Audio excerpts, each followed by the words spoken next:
ઉનાળાની કાળઝાળ ગરમીમાં ગેળાની જય હનુમાન ગૌશાળામાં અમેરિકાના કલ્યાણ મિત્ર મંડળ દ્વારા ગૌમાતાઓ માટે તરબૂચનો પ્રસાદ અપાયો.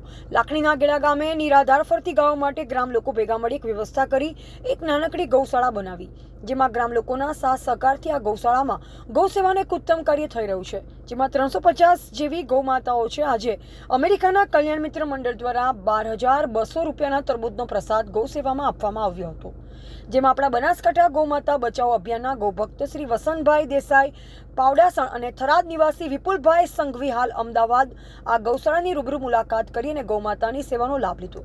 આજના આ ગૌ સેવાકીય કાર્યમાં ગૌશાળાના મુખ્ય સંચાલક સરપંચ દેવાભાઈ અચળાજી કાગ, દજાભાઈ કાળાજી ચૌધરી, સૌજીબા પટેલ, ભુરાભાઈ વિહાભાઈ રબારી, હીરાભાઈ જે પટેલ, જનકભાઈ પુરોહિત, ખુમાભાઈ, અમૃતભાઈ, ભરતભાઈ, જેતાભાઈ, નિકુલભાઈ, વિક્રમભાઈ રબારી તથા પૂજાબેન, ઉર્મિલાબેન, ચંદ્રિકાબેન, ભૂમિકાબેન, રિંકાબેન રબારી, ભૂમિબેન પુરોહિત, અલ્પેશભાઈ વાલ્મીકી અને બાળગોપાલ દશરથભાઈ અને અન્ય બે મિત્રોનો ખૂબ એવો સારો સાથ સહકાર રહ્યો.